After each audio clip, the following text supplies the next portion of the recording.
Hello, my name is Christina Huff. The purpose of this video is to go over the dispositions I believe I possess that will make me a great teacher and which dispositions I believe I need to work on before entering the classroom. The dispositions I believe I already possess are respect for the diversity of others, compassion, and fairness.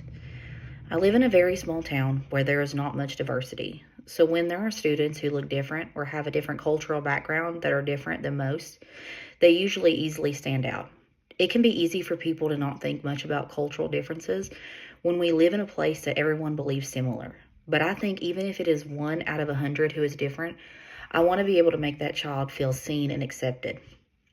In the past, when I have encountered students who I know have a different background, I've tried to go out of my way to learn more about that student's culture and take steps to make sure those around them understand that it's okay to believe differently.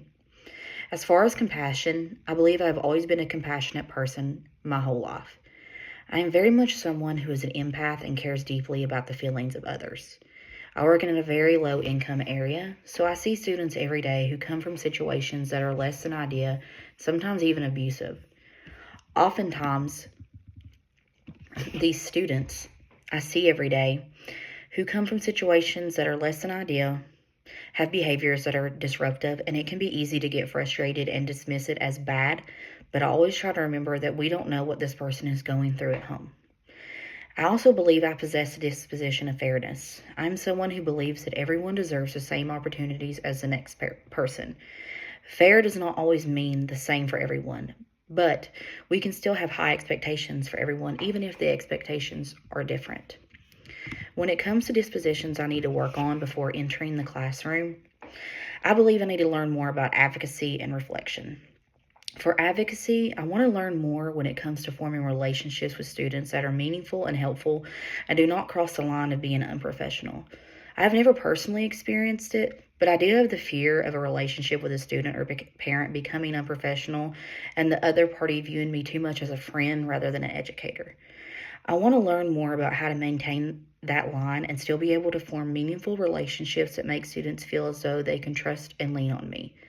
I'm also someone who keeps a small circle and does not engage a lot in community activities. So I hope to become better about reaching out to others in the community and participating in community services.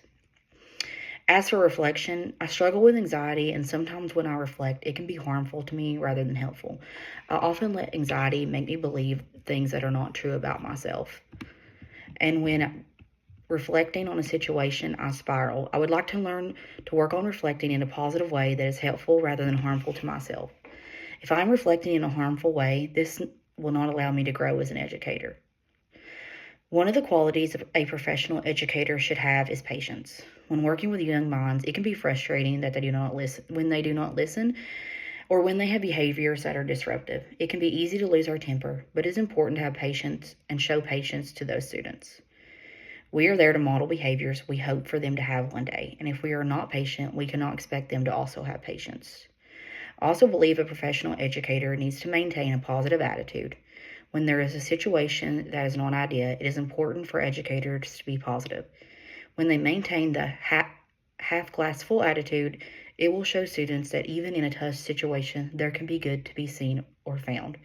This can motivate students to push through hard times. This concludes my video. Thank you for watching.